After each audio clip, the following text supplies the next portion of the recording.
चौथऱ्यावरून उडी मारून मी झटकन खाली उतरलो. माझ्या शरीराला एक साधी झिंझिणीसुद्धा आली नाही. क्षणात अश्वारोहणाच्या पटांगणात आलो. 7 पांढरे घोडे एकत्र बांधले होते. त्यातल्या मधल्या एका घोड्याच्या पाठीवर उभा राहिलो. त्या घोड्यावरूनच सगळे घोडे पिटाळू लागलो. माझ्या संकेतावर थांबलेले ते 7ही घोडे पुढचे खूर उंचावून मोठ्यानं खिंकाळू लागले. वेगाचं बंधन त्यांना उरलं नाही. माझ्या हातातील दोरीवर नाचणारी ती 7 खेळणी होती. त्या धावत्या घोड्यांवरून सहज हत्तीवर चढलो. दोन्ही सुळांवर 2 पाय देऊन उभा राहिलो. त्या प्रचंड प्राण्याला अंकुश नसताना हवा तसा खेळवू लागलो. नंतर चक्राच्या आखाड्यात आलो. ते भव्य चक्र हातात घेऊन सहज थाळीसारखं गरगर फिरविलं. मध्येच ते आकाशात उंच उडविलं. खाली येणारं ते चक्र हाताच्या करंगळीवर तोलून धरलं. ते चक्र पायांखाली घेतलं. पायांच्या नुसत्या अंगठ्यांनी गोल फिरवलं. दूर फेकून दिलं. तेथून खड्गाच्या आखाड्यात आलो. माझ्यापूर्वीच 2 योद्धे तिथं हातात 2-2 खडक घेऊन उभे होते. माझ्या हाताला एकच खडक कसं तरी लागलं. त्यानंच खणाखणी सुरू झाली. माझ्या एका भक्कम प्रहाराबरोबर त्यांच्या हातांतील खडगं दूर उडून पडली. हात खांद्यातून उखळल्याप्रमाणे ते खांदे चोळत आखाड्याबाहेर निघून गेले. नंतर भाल्याच्या आखाड्यात आलो. 5 वेगवेगळे भाले एकाच हातात घेऊन दुरून धावत येऊन समोरच्या 5 लक्ष्यात ते मी एकाच वेळी अचूकपणे मारलं. परत धावत येऊन 5 भाले पूर्वीच्या घुसलेल्या भाल्यांच्या लाकडी शेपटात मारले. भाल्यांची फेक आणि भाल्यांची चवड तयार होऊ लागली. राजश्रियांच्या डेऱ्यासमोर असलेल्या मल्लांच्या आखाड्यात आलो. त्या आखाड्यात 3 प्रतिस्पर्धी उभे होते. पण ते तिघेही मला मातीच्या ढिगासारखे वाटले. अंगावरचं पांघरलेलं तांबडं वस्त्र मी दूर फेकताच त्यातल्या 2 ढिगांनी माझं पिकलेल्या लिंबासारखं पिवळं धमक शरीर बघून न खेळताच हात वर करून आपला पराभव मान्य केला. एकानं मात्र सरळ मला द्वंद्वासाठी आव्हान दिलं. द्वंद्व, विजय किंवा मरण. तो माझ्या अंगावर दात ओठ खात धावून आला. पण क्षणात माझा बाहुकंटक डाव त्याच्या गळ्याभोवती पडला. हात पाय झाडत तो तडफडून महाराजांकडे जीवदान मागू लागला. राजश्रियांच्या डेऱ्याचा पडदा उगाच क्षणभर थरथरला. महाराजांनी राजदंड उचलला. त्याला जीवदान मिळालं. शेवटी धनुर्धराचा वेश चढवून मी त्या मधल्या चौथऱ्यावर चालू लागलो. माझ्या अंगावर पिवळं वस्त्र होतं. खांद्यावर निळं उत्तरीय होतं. धीमी पावलं टाकीत मी चौथऱ्याच्या पायदंड्यात चढू लागलो. साळींद्राच्या शरीरातून शेकडो टोकदार नलिका एकाच वेळी बाहेर सुटतात तसे अनेक बाण माझ्या धनुष्यातून वेगानं सुटू लागले. वारुळात नाग घुसतात तसे ते लक्षात घुसू लागले. एक जिद्म बाण मी सोडला. मधले असंख्य अडथळे चुकवून तो वाकडा तिकडा होत समोरच्या लक्षात अचूक घुसला. आकाशात फेकलेल्या फळांचे माझ्या बाणांनी असंख्य तुकडे होऊ लागले. इतके बारीक तुकडे की वर जाताना फळ दिसे, पण खाली मात्र बारीक चूर्ण पडू लागले. आता शेवटचा हात मला करायचा होता. आवाजाचा लक्ष्यभेद. केवळ आवाज ऐकून लक्ष टिपायचं. हा महत्त्वाचा लक्ष्यभेद होता. सगळं वातावरण शांत होतं. लक्ष्यभेदापूर्वी माझे डोळे वस्त्रानं बांधले गेले. एक सूची बाण हातात घेऊन मी तो ओठाला लावला. मला आता गुरूंचं स्मरण करावं असं सुद्धा वाटलं नाही. कारण मी कोण होतो तो माझं मलाच माहीत नव्हतं. प्रकाशाच्या किरणाला गुरु कोण आणि आशीर्वाद कसला? ते कुत्र माझ्या मागं बांधण्यात आलं. ते भुंकावं म्हणून एक सेवक त्याला तीक्ष्ण भाल्याच्या पात्यानं दुरून टोचणार होता. पण टोचणारा कुत्र, भाला यांपैकी काहीच विचारात घ्यायचं नाही. आता फक्त आवाजाचा लक्षभेद. फुटून कानावर आदळणाऱ्या ध्वनिलहरीवर मन केंद्रित. माझ्या सर्वांगाचे कान झाले. सावधानतेचा संकेत मला मिळाला. माझ्या कानांचे डोळे आवाजाचं लक्ष शोधू लागलं. आता कानांवर पडेल तो आवाजाचा पहिलाच स्पंद झटक्यात टिपायचा होता. सगळीकडं स्मशान शांतता पसरली. श्वास सुद्धा रोखले होते. एकमेकांच्या हृदयांची धडधड ऐकू यावी अशी नीरव निश्चल शांतता होती. आवाजाचा एक मंजूळ स्वर माझ्या कानांवर आदळला. बाण धनुष्यातून सुटला नाही तोच कुत्र्याचं भुंकणं ऐकू आलं. सगळं एका क्षणात होऊन गेलं. बाण धनुष्यातून सुटला होता. मी डोळ्यांवरचं वस्त्र अधीरपणं बाजूला सारून कुत्र्याकडं पाहिलं. ते अजूनही भुंकत होतं. तो बाण कुत्र्याच्या तोंडात बसला नव्हता. माझा लक्षवेध चुकला होता. जीवन गरगरलं होतं. अंगातील तो तेजाचा झोत कुठंतरी निघून गेला. मला एकदम थकल्यासारखं वाटू लागलं. ग्लानी येऊ लागली. सगळीकडं घोषणांचा पाऊस पडू लागला. पांडुपुत्र अर्जुनाचा विजय असो, गुरुवर्य द्रोणांचा विजय असो. मर्मभेद करणाऱ्या लक्ष ओठांतून स्फुरलेल्या लक्ष घोषणा. असं कसं झालं? आवाजाचा लक्षभेद चुकला कसा? तो मंजूळ आवाज कसला? कुत्र्यानं आपला स्वर बदलला की काय? मग माझा बाण कुठं गेला?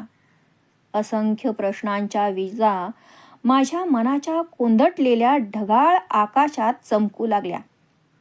पायांखालचा चौथरा सरकतो आहे असं वाटू लागलं. मी कुठं होतो? पृथ्वीवर, स्वर्गात की नरकात? पांडुपुत्र अर्जुनाचा जय जयकार करणारी ही नरकातील भूतावळ आहे की काय? सगळा आखाडा माझ्या भोवती गोल गरगर फिरू लागला. मस्तक मांडीत खुपसत मटकन खालीच बसलो. माझ्या पायात ती नीलकमलांची माला होती. मानाची माला. तिचे हजारो तुकडे करून ते स्वैर फेकून द्यावेत म्हणून मी ती उचलली. इतक्यात गुरु द्रोण आणि अर्जुन चौथऱ्यावर आले. कसा तरी उठून उभा राहिलो. माझ्या हातातील माला गुरु द्रोणांनी आपल्या हातात घेतली अर्जुनाचं अभिनंदन करण्यासाठी. भीम, युधिष्ठिर सगळे चौथऱ्याकडे ओरडत धावले. कर्ण योद्ध्यांच्या राज्यातील भिकारी ठरला. कर्ण समर्थांच्या जगातील कीटक ठरला. कारण त्याच्याजवळ आवाजाचा लक्षभेद नाही. जगाला थरारून सोडणारा तो अचूक बाण त्याच्याजवळ नाही. हा बाण ज्याच्याजवळ त्यालाच जगात किंमत. जग हे सामर्थ्याची पूजा करतं. ते सामर्थ्याचं पाय धुतं. जगात मानानं मिरवायचं असेल तर हा आवाजाचा लक्षभेद शिकलाच पाहिजे. जिथं असेल तिथं जाऊन त्यानं ही विद्या घेतली पाहिजे. तरच त्याला जग मानेल. अन्यथा तो उपेक्षितच राहील, वंचितच राहील. मी चौथऱ्यावरून तोंडघशी उडी मारली असती तरी माझं कपाळ फुटलं नसतं. माझं मन असहाय्यपणं आक्रंदन करू लागलं. काय करू? चौथऱ्यावरून खाली सरळ तोंडावर उडी मारावी आणि कपाळमोक्ष करून घ्यावं असं मला पुन्हा पुन्हा वाटलं. पण वास्तवतः ही क्रूर असते. कधी कधी ती माणसाला सरळ मरूसुद्धा देत नाही. कारण माझं शरीर अभेद्य होतं. या धुंद मानवांच्या राज्यात या कर्णाला आता कोण सावरणार? एकटा त्याचा भाऊ शोण. माझे डोळे गरगरत शोणाला शोधू लागले. महाद्वारापाशी उभा राहून तो अक्षरशः उत्तरीयानं आपले डोळे पुसत होता. त्याच्या भावाचा हा जीवघेणा मर्मभेदी पराभव त्याच्या भावनाप्रधान हृदयाचे शतशः तुकडे करीत होता. त्याची समजूत घातली पाहिजे. मी सावरून चौथऱ्याच्या पायदंड्या उतरू लागलो. गुरु द्रोणांनी नीलकमलांची माला अर्जुनाच्या गळ्यात घालण्यासाठी हात उंचवला. सगळीकडं एकच कल्लोळ झाला. पांडुपुत्र अर्जुनाचा विजय असो, गुरुवर्य द्रोणांचा विजय असो. इतक्यात महाराज धृतराष्ट्रांच्या हातातील राजदंड आपल्या हातात घेऊन तो आकाशात उंचावीत पितामह भीष्म थरथरत्या स्वरात मोठ्यानं ओरडले, थांबा. पण त्या गदारोळात त्यांचा आवाज कुणालाही स्पष्टपणे ऐकू गेला नाही. गुरु द्रोणांनी नीलकमलांची माला अर्जुनाच्या गळ्यात घातली. टाळ्यांचा प्रचंड कडकडाट झाला. एक एक जण चौथरा उतरू लागला. मी जिवंत आहे की मृत हे माझं मलाच नीट कळेना. एवढा संभ्रम माझ्या भोवती दाटला होता. पितामह भीष्म थरथर कापत होते. त्यांच्या हातातील कुरुकुलाचा सोनेरी राजदंड डळमळू लागला.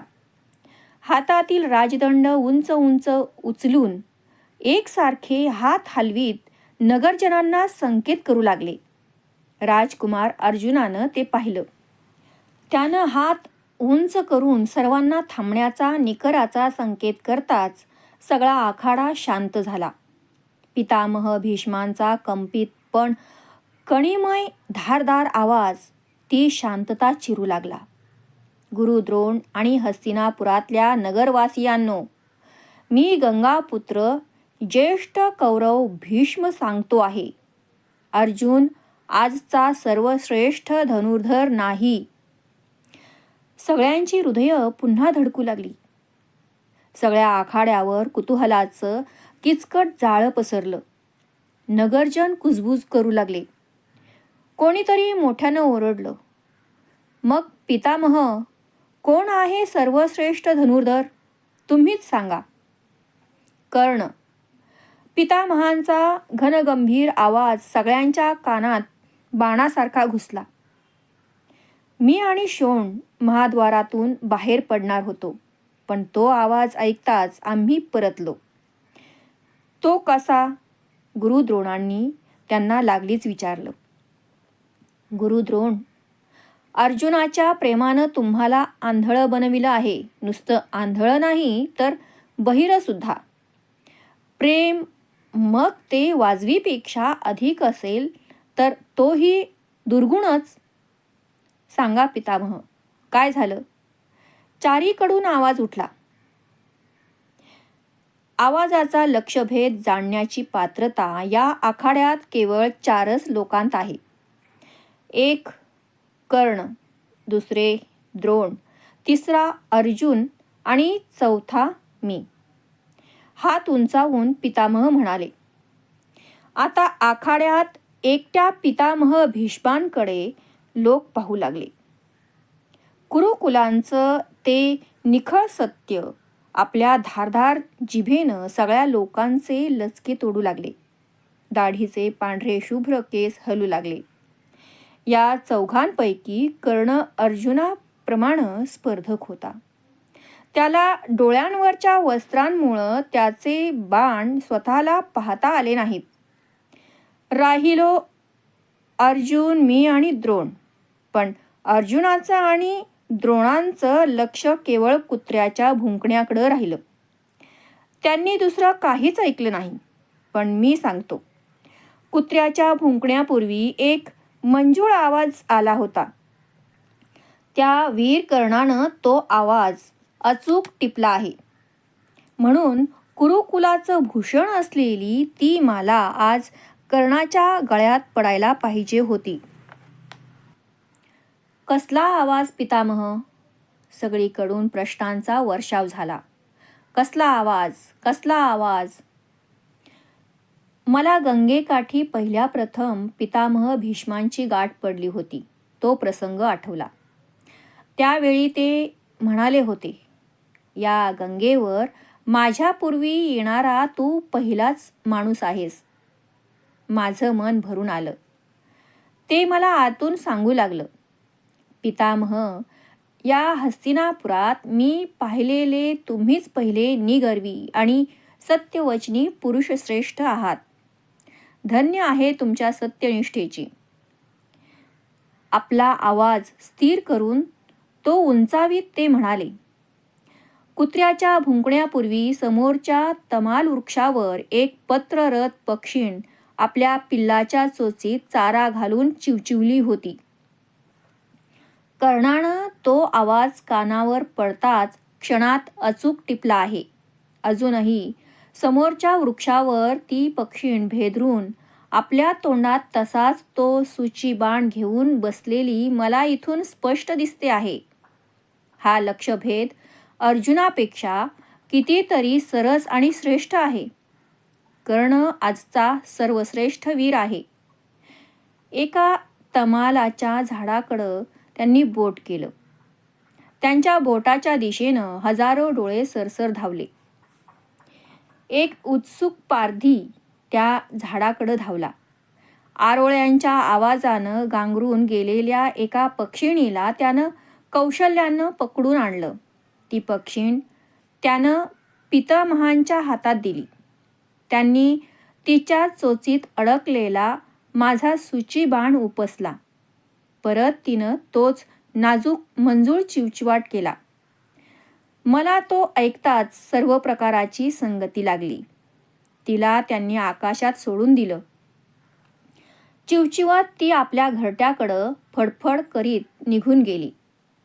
सगळीकडं टाळ्यांचा कडकडाट झाला. शोणानं महाद्वारात मला आनंदानं कडकडून मिठी मारली. सगळीकडं घोषणांचा पाऊस पडला. वीर कर्णाचा विजय असो, पितामह भीष्मांचा विजय असो.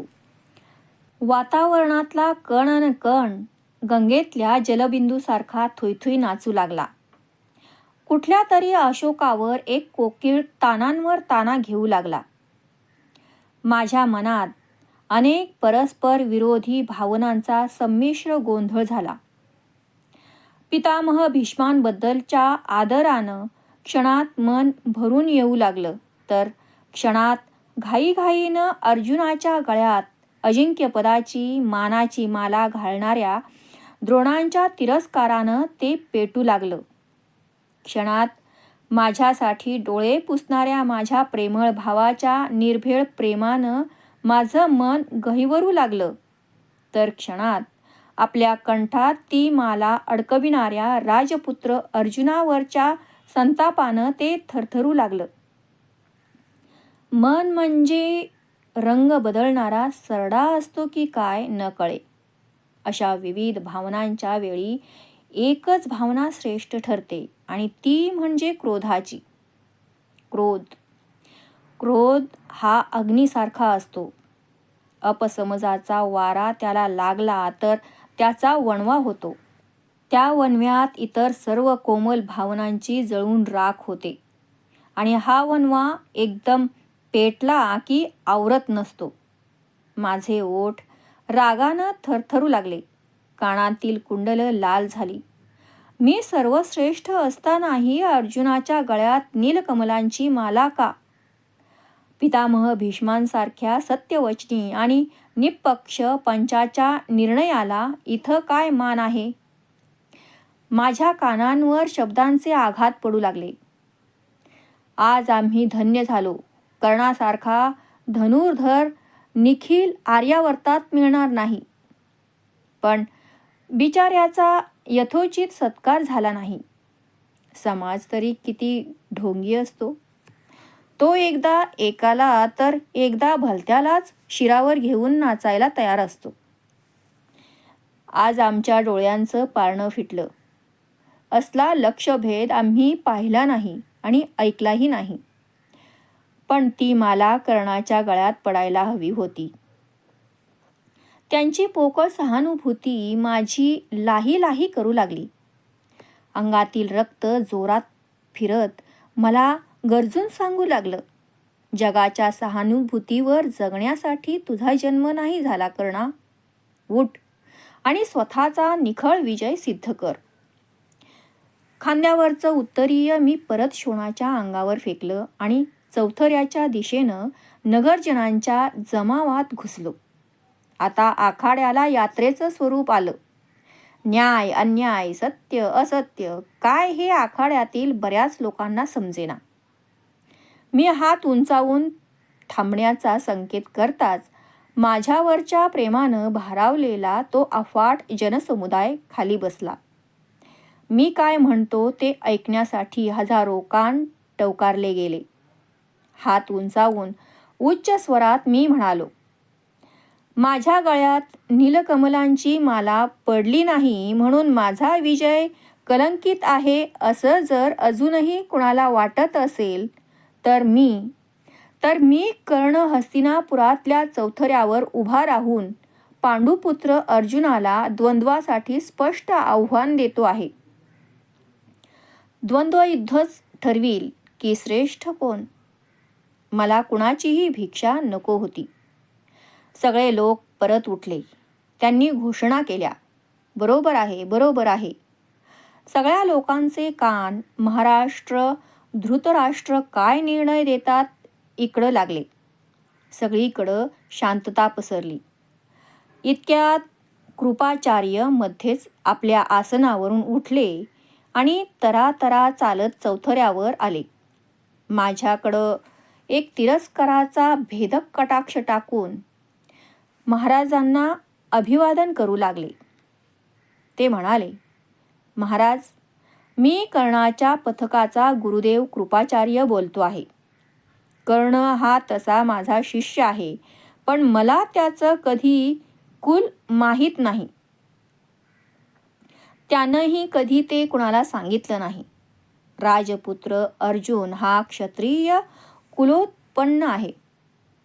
युद्धशास्त्राच्या आणि धर्माच्या नीतीप्रमाणे केवळ समान कुलातील योद्ध्यांतच द्वंद्व खेळलं जाऊ शकतं.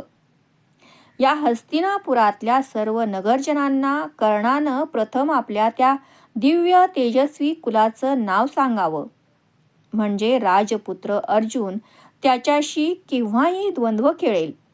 कारण द्वंद्वाचा निकाल एकच असतो, विजय किंवा मरण. त्यांचे ते शब्द भाल्याच्या टोकासारखे मला विद्ध करू लागले. कोणत्या कुलाचं नाव मी त्या हस्तिनापुरातल्या सामर्थ्याची परीक्षा लावणाऱ्या चौथऱ्यावर उभा राहून सांगू. मी एक सारथ्याचा पुत्र आहे असं या सोमवंशातल्या तेजस्वी पुरुषश्रेष्ठांच्या समोर कसं सांगू.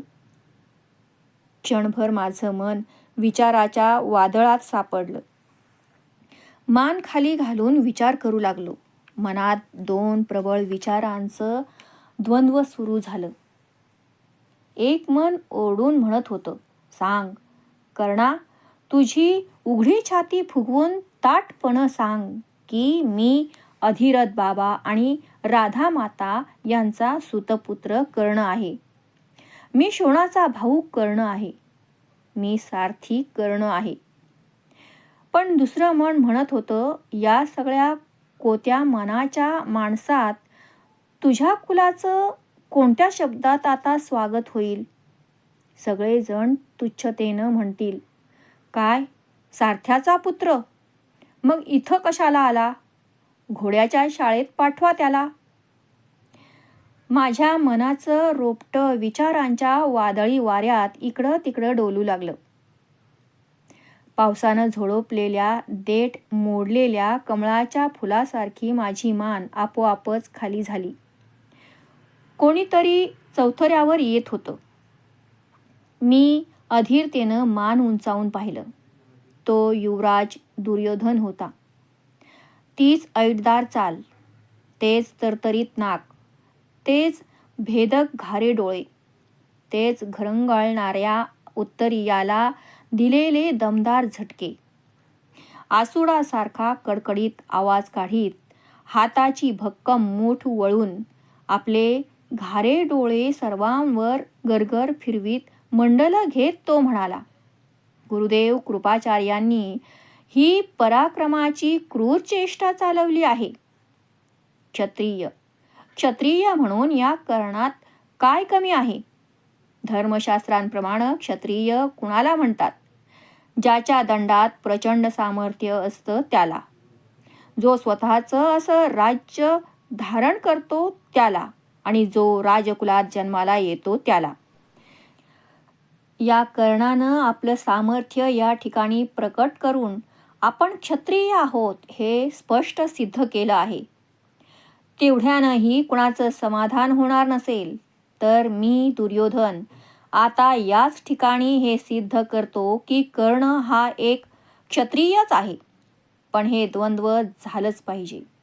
मी कुरुश्रेष्ठ युवराज दुर्योधन घोषित करतो की आत्ताच आणि या चौथऱ्यावर सर्वांसमक्ष मी या वीर तेजस्वी आणि पराक्रमी कर्णाला अंगदेशाचा अभिषिक्त राजा करणार आहे.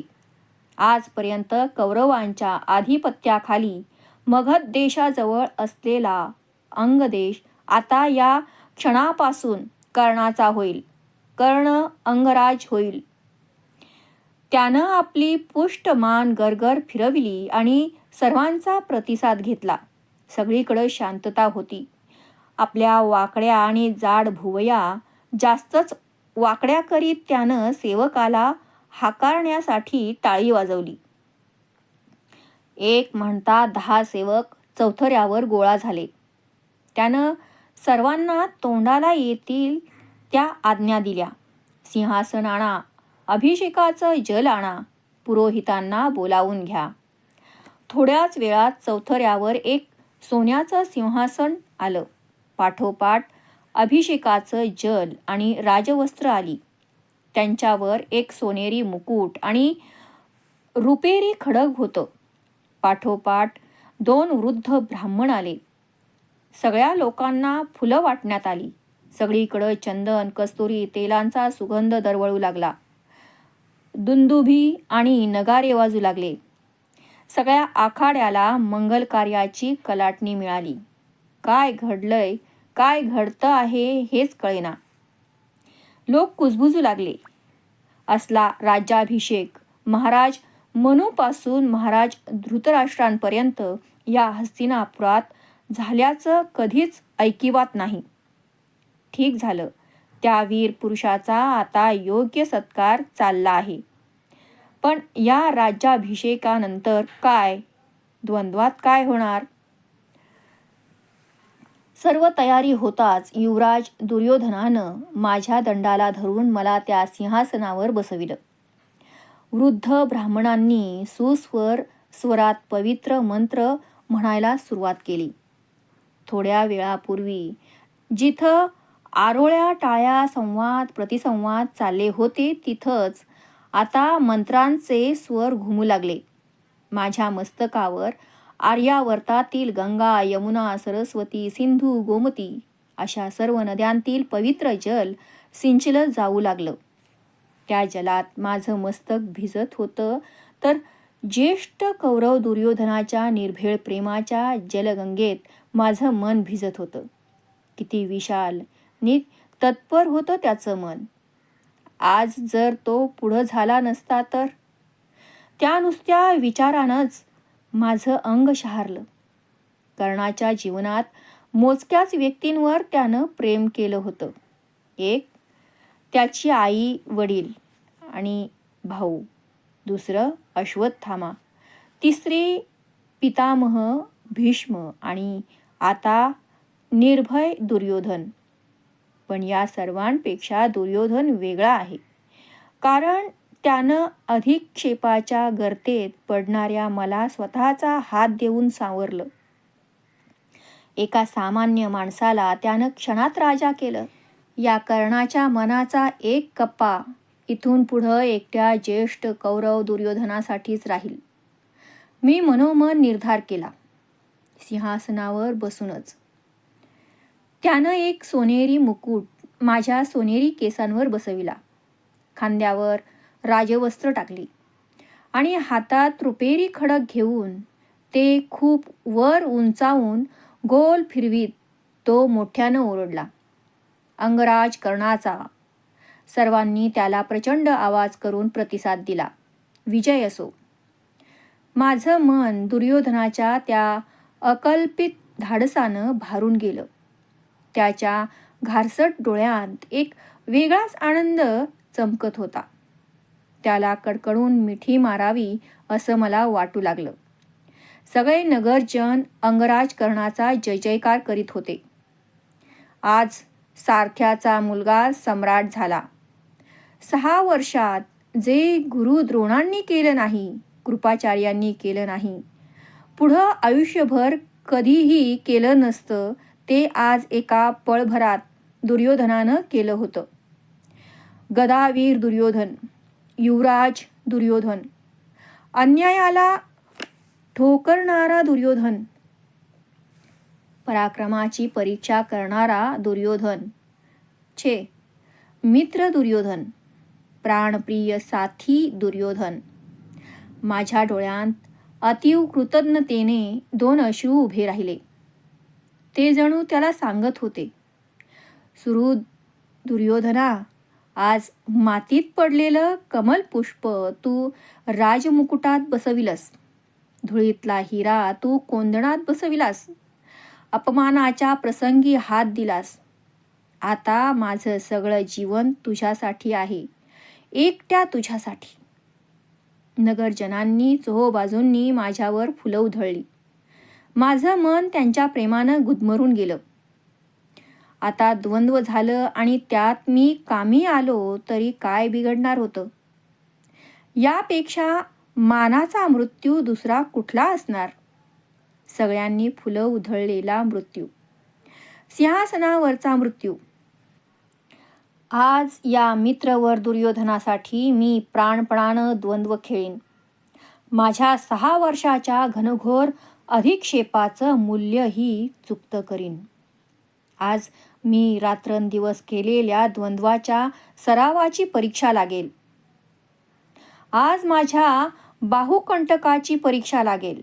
अर्जुन गतप्राण होईल. यावेळी आणखी एका आशीर्वादाची मला आवश्यकता होती, माझ्या आईच्या आशीर्वादांची. आज ती या आखाड्यात असती तर माझी खात्री आहे धावत येऊन तिनं यावेळी मला आपल्या छातीशी कवटाळलं असतं.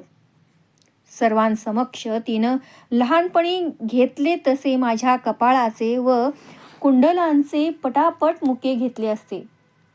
कुठल्या आईला आपल्या सामान्य मुलाचा सम्राट झालेला पाहिल्यावर आपला आनंद आवरता येईल? पण आज ती इथं नव्हती. एकटे बाबा हस्तिनापुरात होते, पण तेही त्या जनसमुदायात कुठं दिसत नव्हते. माझे डोळे सगळ्या आखाड्याभर फिरू लागले. दूर दूर आखाड्याच्या महाद्वारात बाबा उभे होते. किती थकले होते ते. 6 वर्षांत त्यांचं सगळं कपाळ पांढरं झालं होतं. पाठ वाकली होती. मान वार्धक्यानं थरथरत होती. हातातील काठीच्या आधारानं ते कसे तरी उभे होते. आपल्या मुलाच्या जयजयकाराचे ध्वनी ऐकून त्यांना काय वाटलं असेल? इथं येण्यासाठी त्यांचं मन किती अधीर झालं असेल? कोण त्यांना सांभाळून इथपर्यंत आणणार? मी शोणाकडं बघितलं. माझ्या डोळ्यांतले भाव त्यानं अचूक वाचले असावेत. झटपट तो चौथऱ्याच्या पायदंड्या उतरत जमावात दिसेनासा झाला. दोन्ही हातांनी लोकांना दूर सारीत तो बाबांच्या जवळ गेला. एका हातानं त्यांना धरून दुसऱ्या हातानं लोकांना दूर सारीत तो आमच्याकडं येऊ लागला. मी उठून उभा राहिलो. लोकांना वाटलं मी आता द्वंद्वाची घोषणा करणार. पण माझं मन पित्याला भेटायला आतुर झालं होतं. मला त्यांचा आशीर्वाद हवा होता. थोड्याच वेळात शोण त्यांना घेऊन सरळ चौथऱ्यावर आला. माझ्या डोक्यावर सोनेरी मुकुट पाहताच त्यांची मान जास्तच थरथरू लागली. हातातील काठी लडबडू लागली.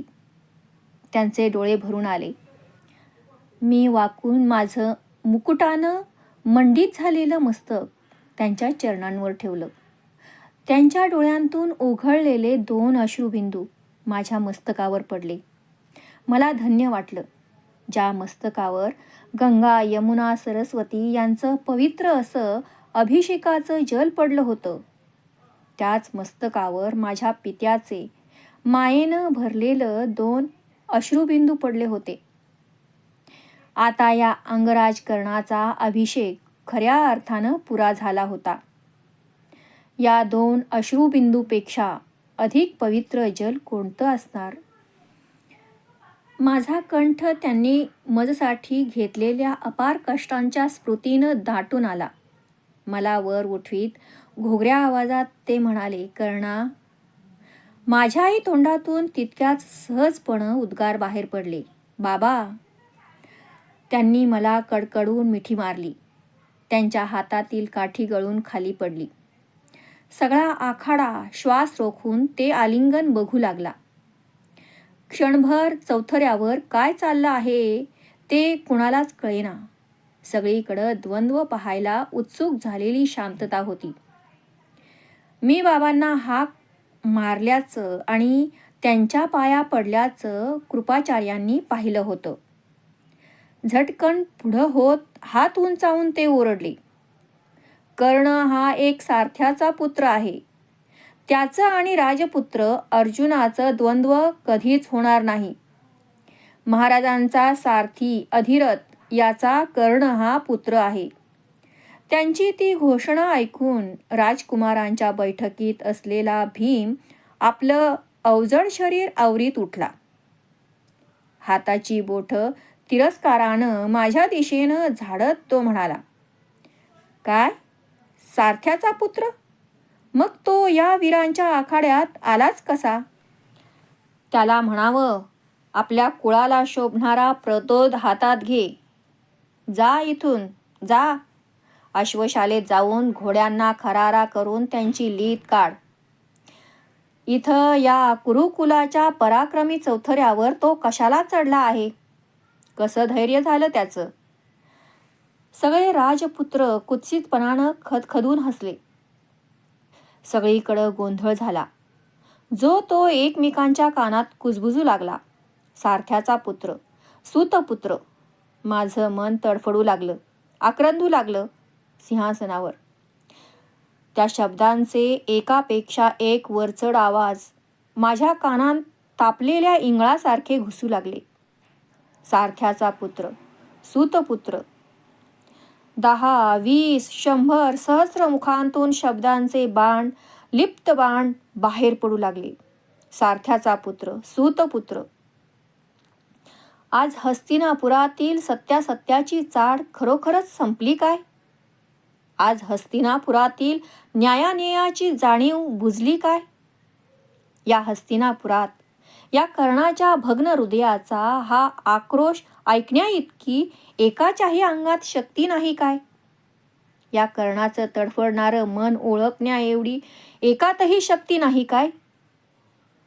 महाराज म्हणूनच हे हस्तिनापूर, पराक्रमी नहुशांचं हस्तिनापूर, दिग्विजयी ययातींचं हस्तिनापूर, शंतनू, दुष्यंत, भरत यांचं हस्तिनापूर, आणि अजूनही ज्यांची स्मृती हे नगरजन विसरले नाहीत, त्या नुकत्याच मावळलेल्या कुरूंचं हस्तिनापूर आज थंड आणि लाचार का? आज अन्यायाला ठोकरून काढण्यासाठी ते धैर्यानं छाती ठोकपणं का उभं राहत नाही? या कर्णावरचा अन्याय, पराक्रमाच्या या चौथऱ्यावर एका वीराचा अपमान, दांभिकतेच्या यज्ञात असत्याच्या वेदीवर सत्याचा इथं आज निघरून बळी क्षणाक्षणाला दिला जातो आहे. आणि धर्माची कास धरू पाहणारे विदुर, महाराज धृतराष्ट्र, पितामह भीष्म तो थंडपणानं सहन करताहेत. कधी बोलणार ते? काय बोलणार ते? ते गप्प का? त्यांच्यावरचा सगळा आदराचा भाव क्षणभर बाजूला ठेवून मी म्हणेन की केवळ सोनेरी मुकुट घालून उंची आसनं पटकावण्याकरिताच का यांचा जन्म झाला? या हस्तिनापुरातील मार्गावरून ऐटदार आणि वेगवान घोड्यांचे प्रशस्त रथ उडविण्याकरिताच का तुमचा जन्म झाला? आज तुम्ही गप्प का? या कर्णावरचा हा अन्याय कंठरवानं का थांबवत नाही? प्रजेनं राजाकडं अपेक्षेनं बघायचं नाही तर मग कुणाकडं? मी डोळ्यात प्राण आणून राजकुलातील लोकांच्याकडं पुन्हा पुन्हा पाहत होतो. ते गप्प होते. चोहोबाजूंनी आवाज येत होता, सारथ्याचा पुत्र, सूतपुत्र. नैऋत्येकडून तर मुठी वळून धुंद लोक ओरडत होते, सारथ्याचा पुत्र, घोड्याचा खरारा. जग तरी किती वेडं असतं. क्षणापूर्वीच ज्या कर्णाला त्यांनी गौरविला त्याचा उंच स्वरात जय जयकार केला आणि आता तेच त्याच्या अंगावर धावून येत आहेत. माझं डोकं गरगरू लागलं. मस्तकावरचा मुकुट हस्तिनापुराच्या धुळीत फेकून द्यावा असं मला वाटू लागलं. कुंडलाचे बोळे कानात कोंबून दोन्ही हातांनी कान झाकून मी असहाय्यपणे मान वर केली. आकाशात गुरुदेव उभे होते. माझं चोहोकडून लाथाडलेलं मन त्यांच्या किरणांची असंख्य बोटं धरून ती गदागदा हलवीत त्यांना कळवळून सांगू लागलं, गुरुदेव, तुम्ही वर जळत असताना माझी ही आज घोर विटंबना चालली आहे. कशाला मी सारथी झालो? सारथी झालो हा काय माझा दोष आहे? जन्म हा जन्माला येणाऱ्याच्या इच्छेप्रमाणे कधीतरी मिळाला आहे काय? या हस्तिनापुरातले हे नगरजन गुरुला साक्षी ठेवून आज शिष्याची निर्भत्सना करताहेत. काय करू मी? सर्वांनी लाथाडलेला मी कुठं जाऊ? मी लज्जेनं माझं तोंड ओंझळीत झाकून घेतलं. मरणप्राय यातनेनं चौथरा दुभंगून पृथ्वी मला पोटात घेईल तर बरं होईल असं वाटू लागलं. कुठून तरी मोठा गलका झाला म्हणून मी मान वर केली. सगळे सेवक राजश्रियांच्या डेऱ्याकडं धावत होते. कुणीतरी एकटा सेवक धापा टाकत चौथऱ्यावर आला. त्यानं श्वास रोखत नीलकमलांची माला घातलेल्या निळ्या अर्जुनाला कानात सांगितलं, पांडुपुत्रा, राजमाता कुंती देवी मूर्छित झाल्यात. गळ्यातली माला फेकून देऊन अर्जुन चौथरा उतरून त्या डेऱ्याकडं धावू लागला. लोक तरीही ओरडत होते, सारथ्याचा पुत्र, सारथ्याचा पुत्र. डोक्यावरचा मुकुट फेकून देऊन बाबांना घेऊन तेथून चालतं व्हावं म्हणून मी मुकुटाला हात लावला. तेवढ्यात माझ्या पाठीवरून कुणाचा तरी हात फिरला. तो दुर्योधन होता. डावा हात माझ्या पाठीवरून फिरवीत उजव्या हाताची भक्कम मूठ वळवून तो सर्वांना म्हणाला, लक्षात ठेवा, कर्ण हा अंगराज आहे. राजपुत्र दुर्योधनाचा मित्र आहे. त्याला सारथ्याचा पुत्र म्हणून हिणवणाऱ्यांची उन्मत्त गर्विष्ठ मस्तक मी पायाखाली रगडून टाकीन. कर्ण हा कर्ण नाही, अंगराज कर्ण आहे. युवराज दुर्योधनाचा मित्र आहे. त्याचे घारे डोळे आग पाखडू लागले. परत आवाज उंचावून तो म्हणाला, हा कुरुकुलाच्या पराक्रमी वीरांचा आखाडा आहे. इथं केलेला अपमान कधीच सहन केला जाणार नाही. आजच्या स्पर्धा संपल्या आहेत. नगरजन परत जाऊ शकतात. गुरु द्रोणांकडे डुंकूनही न बघता त्यानं स्पर्धेची समाप्ती केली. नगरजन उठले आणि परत जाऊ लागले. त्यांच्या पायाखाली ती नीलकमलांची माला धुळीत मिळू लागली. अजिंक्यपदाची माला धुळीत. माझं मन भारावून गेलं. आवेगानं मी राजकुमार दुर्योधनाला मिठी मारली. आजपासून कर्ण युवराज दुर्योधनाचा मित्र आहे. त्याचं सामर्थ्य, शरीर, मन, शस्त्रविद्या सर्व श्रेष्ठ गौरव दुर्योधनासाठीच आहे. त्याचा हात हातात घेऊन तो प्रेमानं थोपटत मी म्हणालो, राजा, मी अंगराज कर्ण नव्हे, नुसता कर्ण. तुला वचन देतो की ज्या मेरू पर्वताच्या धैर्यानं आज तू मला सावरलंस, त्याच धैर्यानं मी आजन्म तुझ्या पाठीशी राहीन. प्राण गेला तरी कधीही परतणार नाही.